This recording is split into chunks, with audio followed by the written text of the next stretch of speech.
Okay so आज का जो हमारा टॉपिक है वो है ग्रुपिंग ऑफ कैपेसिटर्स। हमने इससे पहले कैपेसिटर पढ़ा हुआ है और अब हम कैपेसिटर को ग्रुप करने जा रहे हैं। दैट मीन्स हम उसको जो है कंबाइन करने जा रहे हैं। आप इसको कॉम्बिनेशन भी कह सकते हैं। दो तरह के होते हैं, सीरीज और पैरेलल कॉम्बिनेशन। जैसे आपने क्लास 10th में किया होगा, रेजिस्टर्स को आपने ग्रुपिंग करी होगी उसकी, तो वैसे ही यहाँ पर हम कैपेसिटर्स को ग्रुपिंग करने जा रहे हैं। तो शुरू करते हैं। कैसे हैं आप लोग? उम्मीद है बहुत अच्छे होंगे। आप लोगों का फिर से स्वागत है मेरे इस चैनल में और हम अपनी पढ़ाई को शुरू करते हैं। आइए, सो ग्रुपिंग ऑफ कैपेसिटर्स, इसमें जो पहला है हमारा दैट इज सीरीज कॉम्बिनेशन या सीरीज ग्रुपिंग। तो हम पहले इसकी बात कर लेते हैं, series combination of capacitors. Capacitors को हमने सीरीज में अरेंज करना है। तो आप ये देख लो, कैपेसिटर का साइन तो देख ही चुके हो आप। ये एक कैपेसिटर हो गया, ठीक है। ये दूसरा कैपेसिटर हो गया और ये मान लो कि आपको तीसरा कैपेसिटर हो गया। इस कैपेसिटर को हमने इससे कनेक्ट किया हुआ है, इस वाले को इससे कनेक्ट किया हुआ है और तो इस तरह से हो गया आपको। ये कैपेसिटर इससे जुड़ा हुआ है और फिर ये कैपेसिटर इससे जुड़ा हुआ है। ये दोनों प्लेट्स एक कैपेसिटर के हो गए। इसकी कैपेसिटेंस C1, इसकी कैपेसिटेंस C2, इसकी जो कैपेसिटेंस है दैट इज C3 और तीसरे वाले कैपेसिटेंस के लास्ट वाले प्लेट को हमने अर्थ कर दिया, इसको अर्थ से जोड़ दिया। ये इस तरह से है। और सीरीज को जब कंप्लीट करेंगे तो यहां से आपको ये पूरा हमारा जो है सर्किट पूरा हो जाएगा, ठीक है। तो ये कैपेसिटर 1 है, ये कैपेसिटर 2 है, ये कैपेसिटर 3 है, जिसकी कैपेसिटेंस रेस्पेक्टिवली C1, C2 और C3 है, ठीक है। अब इस कैपेसिटर के पास अपना पोटेंशियल होगा, दैट विल बी V1। इस कैपेसिटर के पास पोटेंशियल होगा V2, इसके पास पोटेंशियल होगा V3, ठीक है। तो ये जो हमने कैपेसिटर्स को सजाया ग्रुपिंग की, हम इसको नाम देंगे आपको क्या, सीरीज कॉम्बिनेशन या फिर सीरीज ग्रुपिंग। इसको हम डिफाइन कैसे कर सकते हैं? जो दिख रहा है आप उसको लिख लो। एक कैपेसिटर के सेकंड प्लेट को उसके अगले वाले कैपेसिटर के फर्स्ट प्लेट से जोड़ते हैं, यहां पे देखो। फिर इस कैपेसिटर के सेकंड वाले प्लेट को हम उसके अगले वाले कैपेसिटर के पहले वाले प्लेट से जोड़ते हैं। तो इस तरह की जो ग्रुपिंग होती है इसको हम कहते हैं सीरीज कॉम्बिनेशन। आपने यहां पे क्या किया, इस वाले प्लेट पर आपने प्लस क्यू चार्ज दे दिया है, ऑटोमेटिक यहां पे माइनस क्यू आएगा। फिर यहां पर इंडक्शन से प्लस क्यू आएगा, फिर माइनस क्यू, फिर इस पर प्लस क्यू आएगा, फिर इस पर माइनस क्यू आएगा। इस तरह से, ठीक है। तो इसको फिर डिफाइन कर लेते हैं। तो combination of capacitors और मैं लिख रहा हूं capacitors in which second plate of each capacitor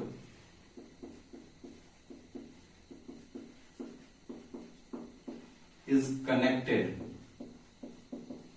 with first plate of next capacitor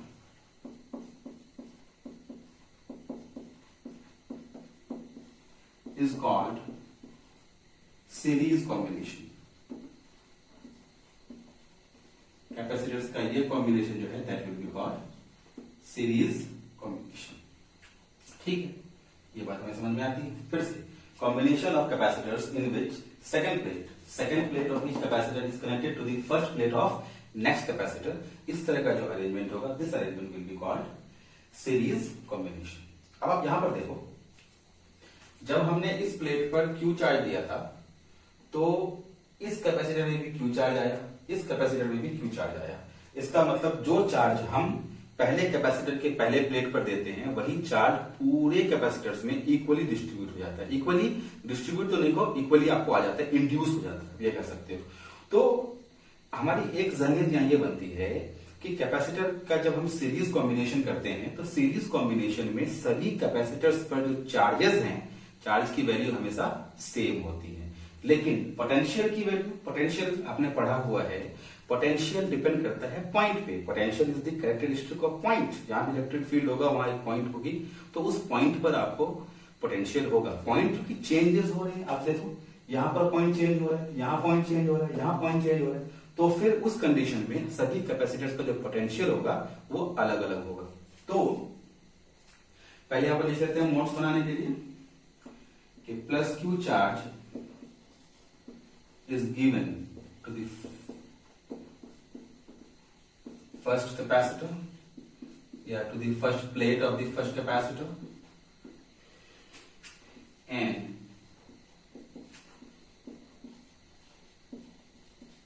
as a result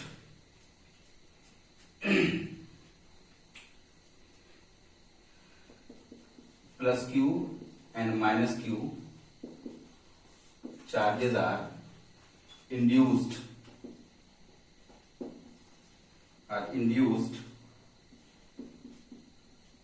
at first and second plates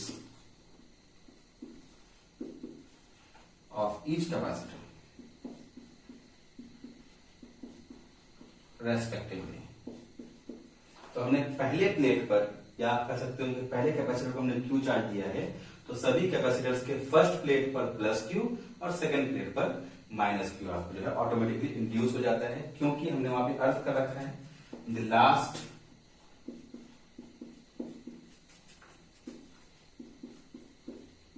capacitor is earth. इसको हम लोग अर्थ से जोड़ देते हैं। ठीक, लास्ट कैपेसिटर का जो सेकंड प्लेट है, आप लिख सकते हो the second plate of the last capacitor is connected to earth. ये जो है हमने आपको इसका कंस्ट्रक्शन कर लिया कि हम कैसे इसको जो है आपको जोड़ते हैं। ठीक है, हमने जोड़ लिया सभी कैपेसिटर्स को। अब आइए कैलकुलेशन वाले पार्ट पे चलते हैं, और कैलकुलेशन वाले पार्ट पे जाने से पहले फिर दो चीजें जो मैंने अभी कही आपको, आप उन पर फिर से ध्यान दो। जब भी हम सीरीज कॉम्बिनेशन की बात करेंगे कैपेसिटर्स की, तो उसमें जो भी चार्जेस होंगे वो सभी कैपेसिटर पे हमेशा सेम होंगे, और जो पोटेंशियल होगा वो हर कंडीशन में आपको अलग अलग होगा, क्योंकि पॉइंट्स आपको अलग अलग। ठीक है, तो ये दो पॉइंट्स को हम लिख लेते हैं पहले, तो मैं इसको इरेज करता हूं।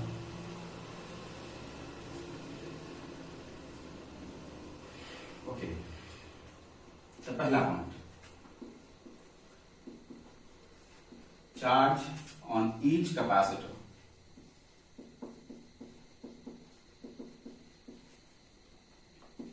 Is same.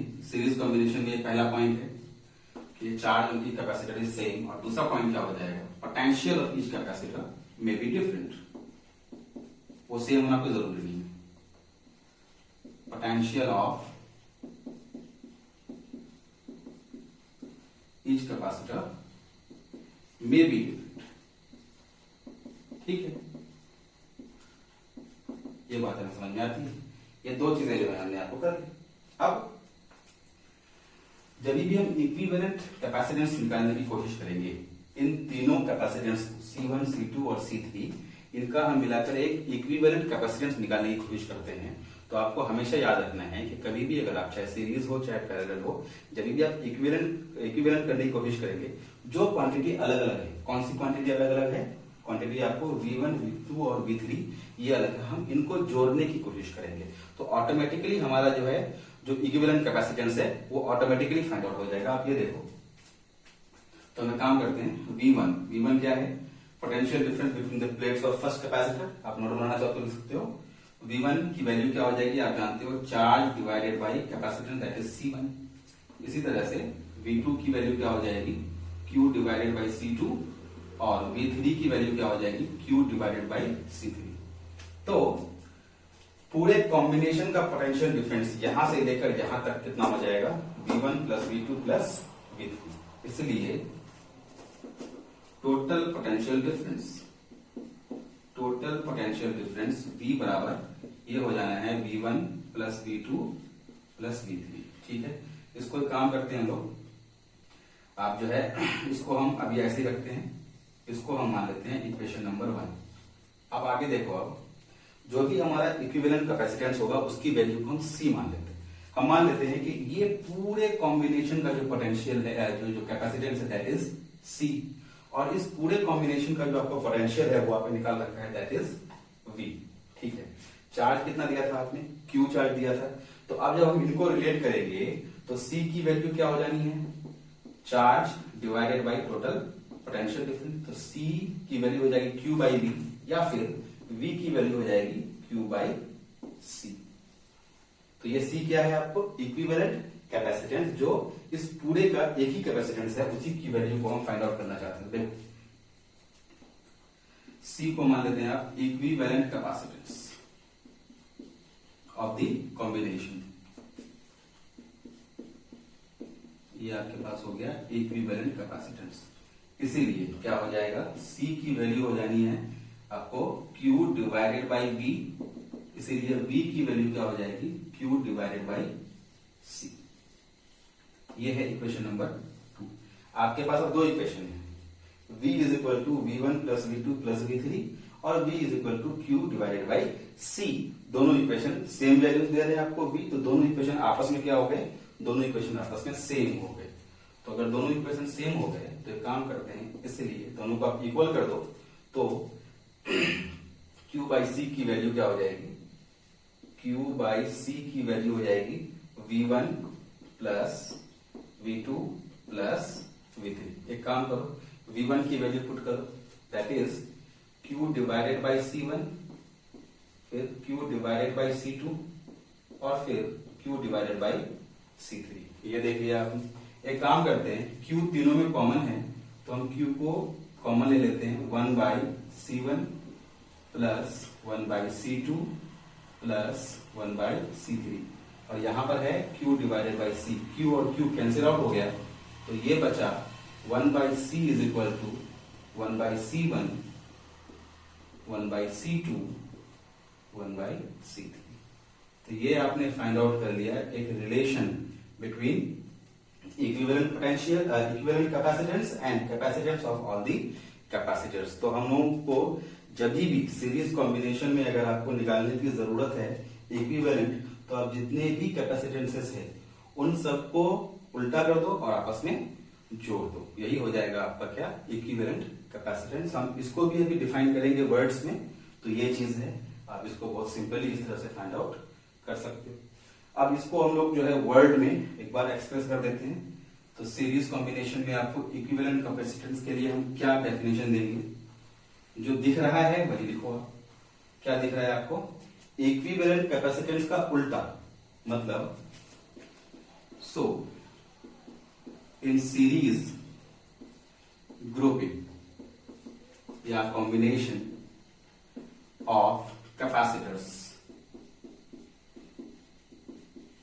Series combination of capacitors, the reciprocal मतलब उल्टा, the reciprocal of equivalent capacitance is equal to the sum, दिख रहा है आपको, सम किसका सम है, कैपेसिटेंस का सम है कि कैपेसिटेंस के उल्ट रेसिप्रोकल का सम है, तो रेसिप्रोकल का सम है तो उसको भी लिख लो। तो the sum of the reciprocals of all the capacitances. फिर से कह रहा हूं, जो दिखता है आप उसी को लिखो अपनी लैंग्वेज में सिंपली। तो क्या बात आ गई आपको, तो reciprocal of equivalent capacitance, reciprocal of equivalent capacitance is equal to the sum, किसका sum, of the reciprocals of all the capacitances.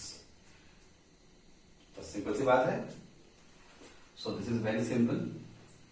फिर से दो बातें क्या याद रखनी है आपको, चार्ज सभी कैपेसिटर्स पर आपको सेम होगा, पोटेंशियल सभी कैपेसिटर्स का अलग अलग हो सकता है। और जब हम लोग इक्विवेलेंट कैपेसिटेंस को फाइंड आउट करने की बात करेंगे तो जो क्वांटिटी अलग अलग है उसको हम जोड़ने की कोशिश करेंगे। हमारी जो क्वांटिटी अलग अलग थी वो कौन सी थी, V1, V2, V3, इसको हमने जोड़ दिया और जो कि हमने सिंपली आपको एक पोटेंशियल निकाला, उसको जब हमने इक्वेट किया तो आपको बड़ी आसानी से जो है इक्विवेलेंट कैपेसिटेंस की वैल्यू मिल गई। एक बात देखो आप, मैं आपको छोटा सा एग्जांपल लेके जाता हूं। 3 कैपेसिटर है और तीनों की जो आपको वैल्यूज हैं वो है 1, 2 और 3। ये C1 है, ये C2 है और ये C3 है।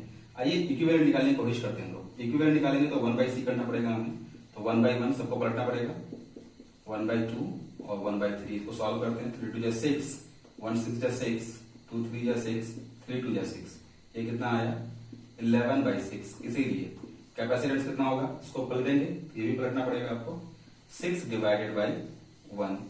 अगर इसकी वैल्यू फाइंड आउट करें तो लगभग 11.54 ऐसा कुछ आएगा आपको।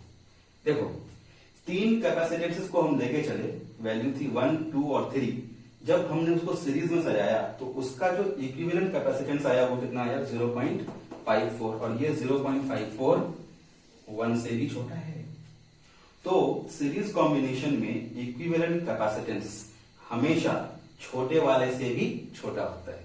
इस बात का आपको ध्यान रखना पड़ेगा। मैं फिर से कह रहा हूं, सीरीज कॉम्बिनेशन में इक्विवेलेंट कैपेसिटेंस की वैल्यू जितने भी कैपेसिटेंसेस हैं, 3 है, 4 है, 5 है, जितने भी हैं, उनमें जो सबसे छोटा होगा उससे भी उसकी वैल्यू कम होती है। तो इस पॉइंट को भी आप लिख सकते हैं।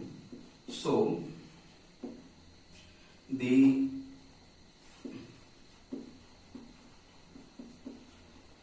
equivalent capacitance is smaller than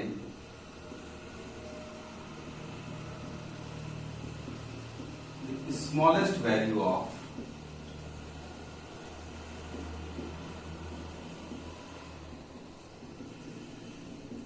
कैपेसिटेंसेस।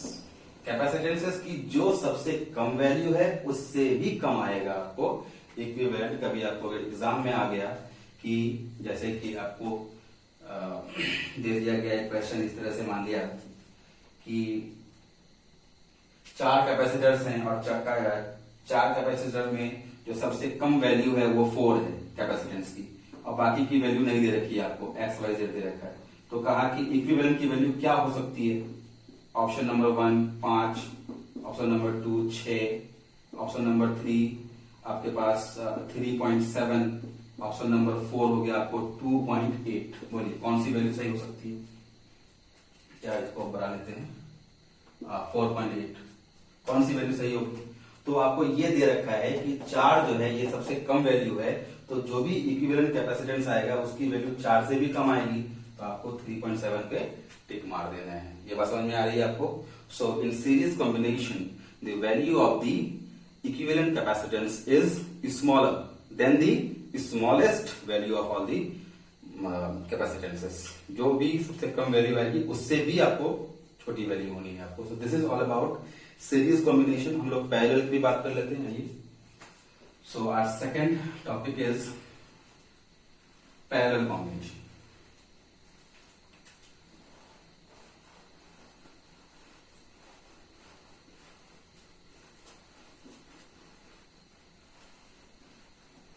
ठीक है। So the second kind of combination is parallel combination. आइए इसकी बात करते हैं हम लोग। पैरेलल कॉम्बिनेशन, अब ये क्या है? सीरीज तो हम समझ चुके हैं, आइए पैरेलल को देखते हैं। आपके पास फिर से 3 कैपेसिटर्स हैं। ये पहला कैपेसिटर वैल्यू C1, ये है आपके पास दूसरा कैपेसिटर वैल्यू C2, और ये है आपके पास तीसरा कैपेसिटर वैल्यू C3। अब अभी मैं पोटेंशियल नहीं लिख रहा क्योंकि यहाँ पे चीजें उल्टी हो जानी है। इसके फर्स्ट प्लेट को लिया आपने, इसके फर्स्ट प्लेट को लिया और इसके फर्स्ट प्लेट को लिया। तीनों प्लेट्स को आपने एक पॉइंट पे जोड़ा, पॉइंट का नाम रख दिया हमने A। ठीक है। सेकंड प्लेट को लिया, इसका भी सेकंड प्लेट लिया और इसका भी सेकंड प्लेट लिया।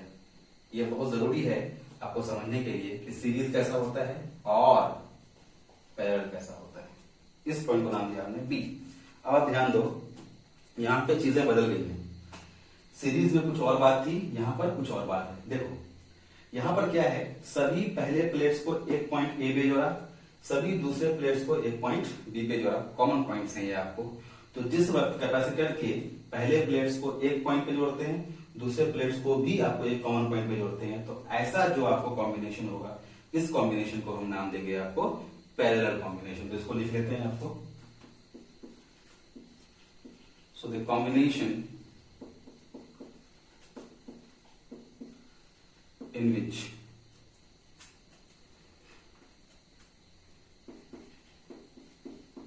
the first plates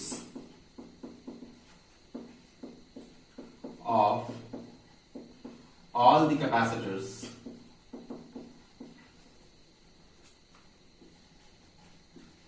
are connected at one point, नाम दे दिया A, and second plates at another point B। तो इस कॉम्बिनेशन को हम लोग क्या बोलेंगे आपको, पैरेलल कॉम्बिनेशन। सिंपल सी बात है। आगे बढ़ते हैं। अब हम लोग इनको सर्किट से ऐड करेंगे, तो सर्किट में जब करंट फ्लो होगा या चार्जेस की अगर बात करें, इस पर जो चार्ज आया, यहां देखो जो भी चार्ज यहां से फ्लो होगा, मान लेते हैं वो चार्ज Q है, तो इस Q को यहां से अब बटने का मौका मिला। ये Q कुछ पोर्शन यहां पे मूव करेगा, कुछ पोर्शन यहां पे, कुछ पोर्शन यहां पे। तो इस कंडीशन में चार्जेस अब हर कैपेसिटर पर सेम नहीं होंगे। अगर यहां से Q1 गया तो इस कैपेसिटर के पास चार्ज Q1 आया, यहां से आया तो मानते हैं Q2 आया, और यहां आया तो Q3 आया। अब देखा आपने, पैरेलल कॉम्बिनेशन में चार्जेस हर कैपेसिटर पे सेम नहीं होते हैं, चार्जेस की वैल्यू अलग अलग हो सकती है, Q1, Q2 एंड Q3। लेकिन पोटेंशियल की बात करो, मैंने क्या बताया था आपको, potential is the characteristic of points, potential difference is the characteristic of two points, जो भी डिफरेंस होता है। आपको देखो ये जो कैपेसिटर है C1 किसके बीच है, A पॉइंट के बीच है और B पॉइंट के बीच है। C2 किसके बीच है, A पॉइंट और B के बीच है। C3 किसके बीच है, A और B के बीच है। तीनों ही कैपेसिटर अगर हमने 4 लगा दिए, 5, 6, 7, 8, 100, 1000, 500, जितने भी कैपेसिटर लगा दो, सब सारे के सारे जो कैपेसिटर्स होंगे वो 2 ही पॉइंट के बीच में होंगे, इसलिए पोटेंशियल उनका डिफरेंट नहीं होगा।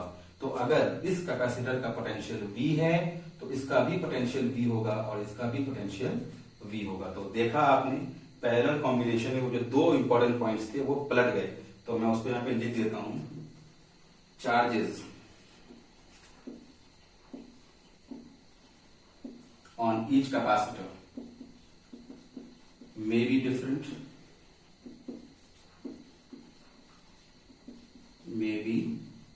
ये आपको डिफरेंट हो सकते हैं, बट पोटेंशियल डिफरेंस कर दो, potential difference V is same for each capacitor. Her capacitor का पोटेंशियल डिफरेंस जो है वो सेम आएगा। क्यों? क्योंकि सारे के सारे पोटेंशियल, सारे के सारे जो कैपेसिटर्स हैं वो आपको सेम पॉइंट्स के बीच में है। आपको सिंपल सी बात है। और अगली बात जो मैंने आपको याद रखने को कहा कि इक्विवेलेंट कैपेसिटेंस निकालने के लिए आपको क्या करना पड़ेगा, जो वैल्यूज अलग अलग हो सकती हैं, यहाँ पर कौन सी वैल्यूज अलग हो सकती हैं, चार्ज, तो उसको आपको जोड़ना पड़ेगा। तो आइए हम लोग कैलकुलेशन वाले पार्ट पे आ जाते हैं और सिंपली हम लोग फिर यहां भी इक्विवेलेंट कैपेसिटेंस की वैल्यू फाइंड आउट कर लेंगे। तो अब आप ये देखो कि Q की वैल्यू देखो, आप जो भी चार्ज आपने Q दिया था वो आपको डिवाइड हो गया Q1 plus Q2 plus Q3, ये आपको 3 पार्ट में डिवाइड हो गया। अच्छी बात है, लेकिन पोटेंशियल सेम है। चलो इसको भी ऐसे रख लेते हैं हम लोग, इसको मान लिया हमने इक्वेशन नंबर 1, ठीक है। अच्छा या एक काम करो, इसको भी तोड़ दो। Q1 की वैल्यू कितनी हो जानी है, Q की वैल्यू कितनी होती है, capacitance multiplied by potential difference. तो Q1 कहां है, इसके पास है, तो Q1 की वैल्यू कितनी हो जाएगी, C1 इंटू V। तो ये हो गया C1 इंटू V। Q2 की value C2 into V। Q3 की वैल्यू C3 इंटू V। ये Q की वैल्यू आ गई और हमने इसको मान लिया इक्वेशन नंबर 1, ठीक है। फिर से मानते हैं हम कि सी, लेट सी बराबर equivalent capacitance of the whole arrangement, पूरे अरेंजमेंट का एक ही कैपेसिटेंस हमने मान लिया, वो है सी। ठीक है, तो जब हम इस पूरे अरेंजमेंट की बात करेंगे, ये पूरे अरेंजमेंट का एक ही कैपेसिटेंस हमने मान लिया सी, ये हमने सी मान लिया आपको। तो अब आप ध्यान दो, अगर ये हमने सी माना है तो इस सी की वैल्यू कितनी हो जाएगी आपको, टोटल चार्ज कितना दिख रहा है आपको, क्यू। ठीक है, और टोटल कैपेसिटेंस कितना है आपको, सी, और पोटेंशियल डिफरेंस कितना है, तीनों का सेम है, वी। इसका भी वी है, इसका भी वी है, इसका भी वी है। तो इन दोनों पॉइंट्स के बीच का पोटेंशियल, आप इस रास्ते से जाओ, इस रास्ते से जाओ, इस रास्ते से जाओ, तीनों ही कंडीशन में आपको एक ही वैल्यू आनी है, दैट इज वी। तो इसका मतलब ये हुआ कि इस सी की वैल्यू क्या हो जाएगी, that will be Q divided by V. तो यहां से हमको क्यू की वैल्यू मिल जाएगी, that is C into V. यहां पर ये सी क्या है, ये सी है हमारा इक्विवेलेंट कैपेसिटेंस। अब आप ध्यान दो, इक्वेशन नंबर 1 पे, इक्वेशन नंबर 2 पे, दोनों इक्वेशंस आपस में बिल्कुल सेम हैं, तो ये वैल्यू और ये वैल्यू सेम हो जानी है, इसीलिए CV की वैल्यू हो जाएगी C1V, अच्छी बात है, प्लस C2V प्लस C3। आई यहां से हम V कॉमन ले लेते हैं, तो ये बचा C1 plus C2 plus C3, और यहां पर CV, V और V कैंसिल आउट, तो C की वैल्यू हो गई C1 plus C2 plus C3। ये हमने निकाल लिया equivalent capacitance in case of parallel combination of capacitors. ये बात आपको समझ में आती है? ठीक है, अब इसको हम कैसे डिफाइन करें, तो यहां तो सिंपल सी बात है, equivalent capacitance of equivalent capacitance in case of parallel combination is the algebraic sum of all the capacitances। अगर 4 होता तो C4, अगर 5 होता तो C5, अगर 6 होता तो C6, जितने हैं उनको आप सिंपली जोड़ दो, वही क्या हो गया आपका equivalent capacitance of the whole combination. तो मैं उस बात को भी यहां पर लिख देता हूं, आइए।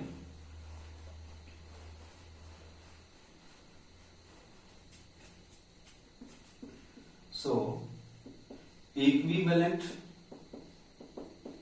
capacitance in parallel combination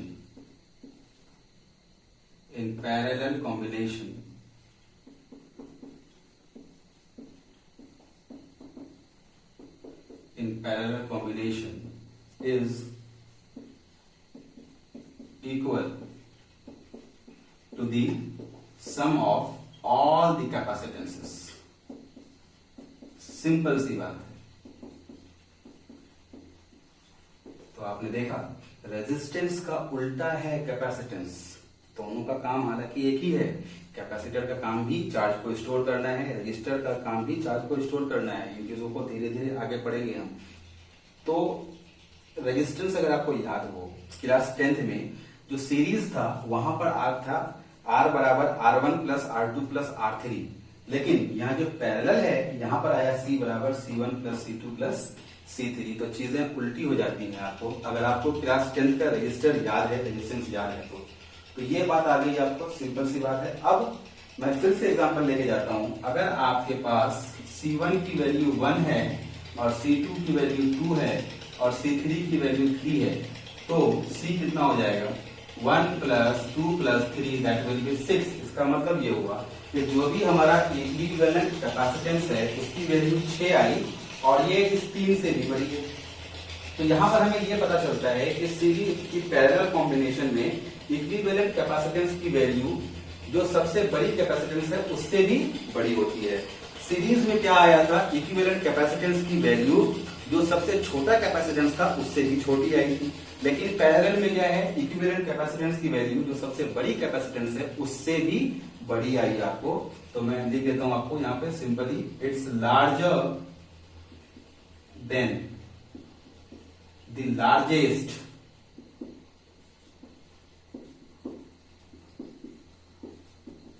value of capacitance. तो ये बात जो है आपको याद रखनी है, ठीक है। तो this is all about your combination of the capacitors. Hopefully आपको ये समझ में आया होगा और आप इसको बार बार देखिए, बार बार इसको आप एनालाइज करने की कोशिश कीजिए, एलाबोरेट करने की कोशिश कीजिए। And if you have any problem then you can call me और you can write down in the comment section. Okay, I will wait for your comments. So thank you very much. Bye bye. Good night.